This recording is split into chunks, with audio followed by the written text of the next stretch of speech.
Hello, everyone. Hello. We're back. Yes. It's been a while. Yes, it has. Too long. Too long. Maybe it's my fault a little bit. Yes, we do love making videos, don't we? Yes, we do. It just sometimes it's trying to manipulate everything to get it done, and I'll take the heat. Yes. Sometimes I just don't have the want-tos. Just face it. And me having to be the motivator. Sometimes I don't feel like motivating you either, right? Anyway, it's good to see everybody. Today, we just wanted to chat just a little bit Yes. about correction. Nobody likes that. Well, Or I do we? think people don't like the way people do it. Right. There's a way to do it. It's not so much correction, it's guiding, right? Guiding, coaching. Yeah. Yeah. I don't know about you, but there was a lot of years that I felt like I had to correct everybody's behavior. Yes. You know, obviously they're doing wrong, they're sinning, and I had to somehow point it out, Right. bring it up, you know, and honestly, it made people feel like they were never good enough. Yeah, and I think that that's kind of common for pretty much everyone. Yeah. I mean, I've always been eager especially whenever I was young into ministry, of pointing out everything they need to get right, because hey, whatever the reason is, you couldn't do this, you can't do that, you shouldn't do that. It was just constantly bereaving people and making them feel Inadequate. Yeah, we always felt like we was doing a good thing, but actually, I think sometimes in the doing the good that we thought, we really were hurting, oh yeah, making things, not helping people be free of anything, but more bondage. yeah. And then I think we pretty much exhausted ourselves with that mindset. I think for me, I know I did, of I've got to fix everybody. We got to get people to quit what they're doing that's wrong, because, and granted, there's things that we do wrong, right? There's Yes. behaviors that are not good for us. So we're not saying that never comes up, but I've found there's much more important things to talk about and bring out. Right. I know you and I have been on this for a while now. We've changed a lot with this.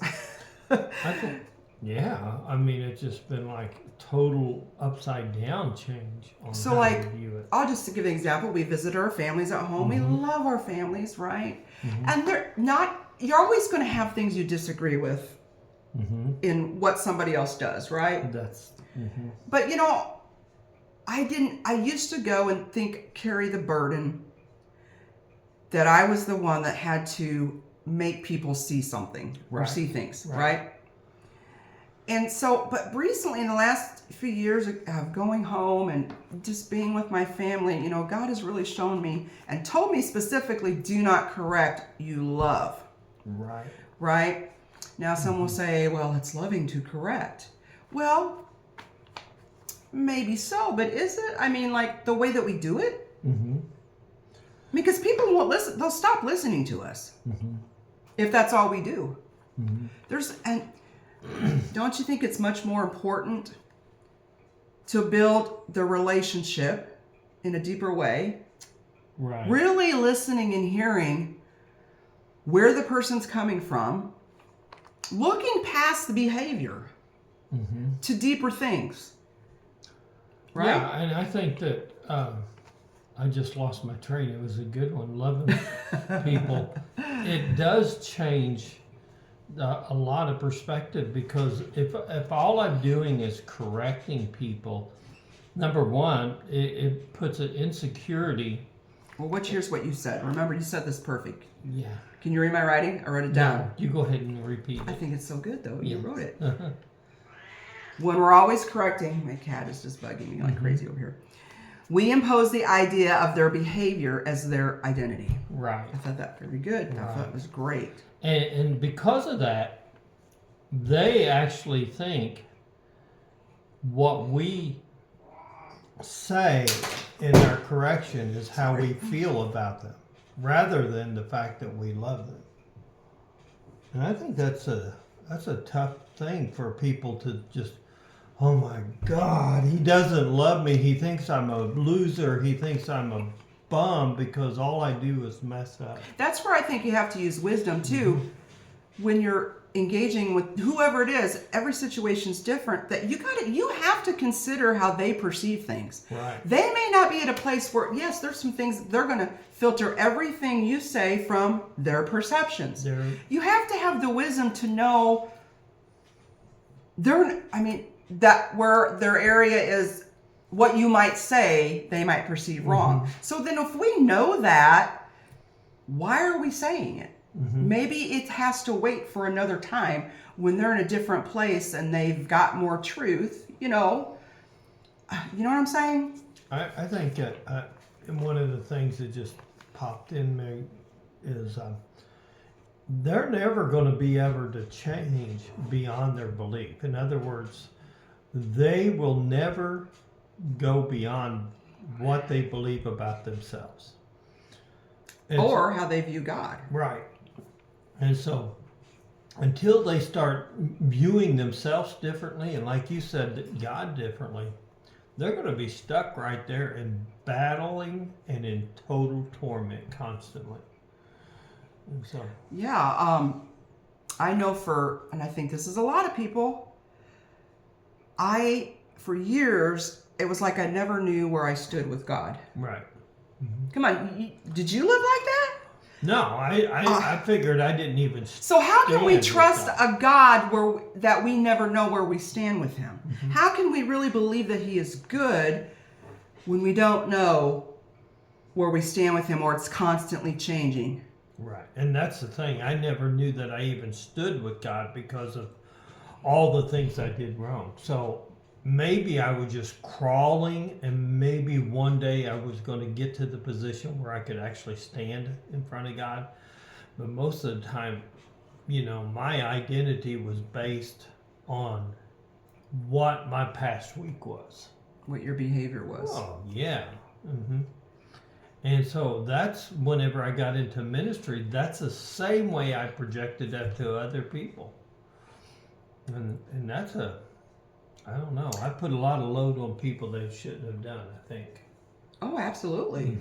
I know I did. I mean, when we first married, religion had really done a number on me. We were zealous.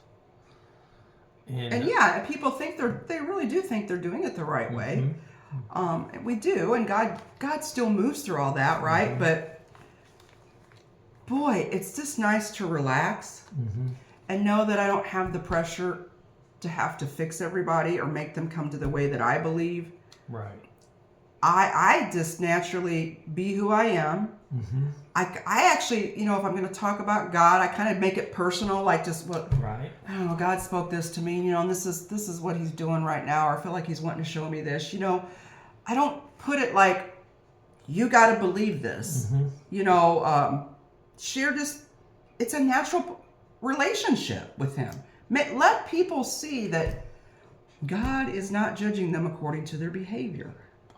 Boy, isn't that a blessing? Blessing for all of us.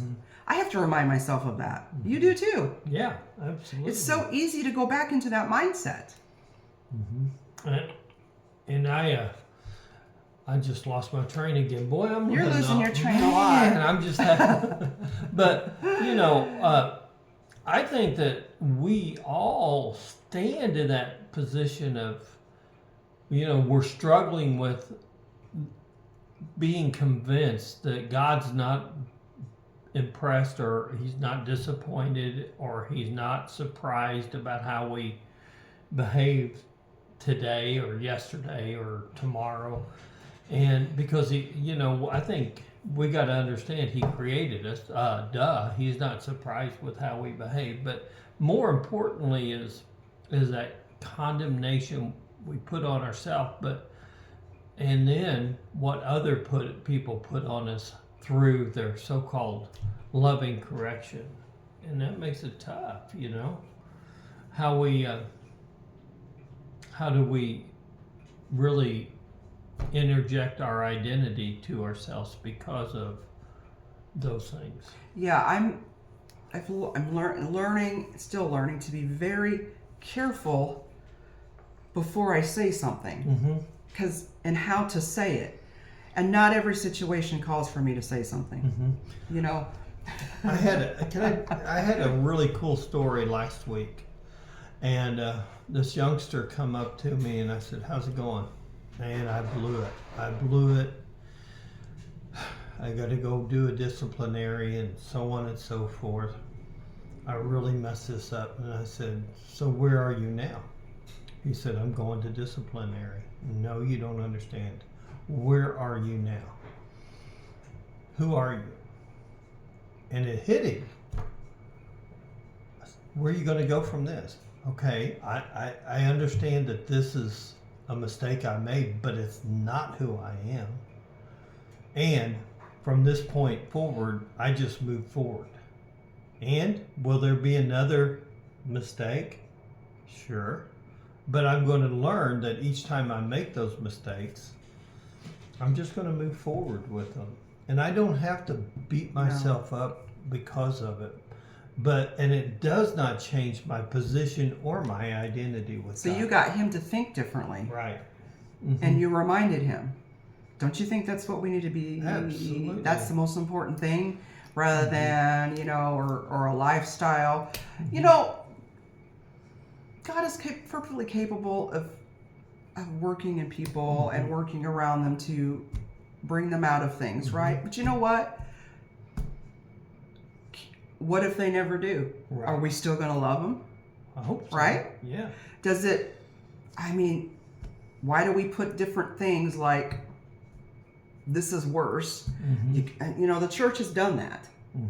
Really pointed out certain things where we all do things Right.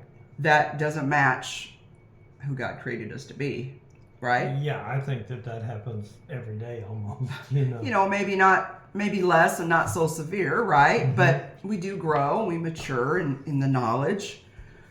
But that's when the real test is. And it's not like it's a test, but we preach grace, we're all about grace. But when a situation comes and it comes to your door and in your house or whatever it may be, that's when it's really put to the test. Is this what you really believe about grace, about Jesus? Are you going to be who he would be? Right.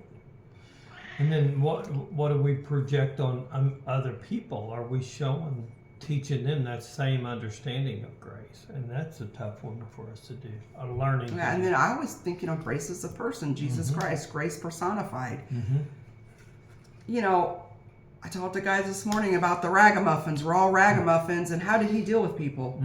He dined with them. That's it. Even in the midst of what they were doing. But a lot of times the church outcasts people. That's it. But not Jesus. Not Jesus at all. We got a loud cat in there. Sorry. Maybe they can hear him, but he's very vocal. We've been trying to correct his behavior, but it's not working. Well, we went away for 3 weeks, and he didn't like it. Let's just say. It's taken a while for him to calm his meow down a little bit. But he had really awesome babysitters. Oh, he did. But he still has not been. His humans were not here. Yeah. Anyway. But so there's two things that we can really kind of look at is what we're projecting on other people when we're bringing to them correction. Is that who you are, or you're shame on you? And we don't say shame on you, but we do put that off. Right. And especially if people already have wrong perceptions. The Holy Spirit, we have the wisdom that we need. If we just take a moment and not just react. That's it. Right? That's it.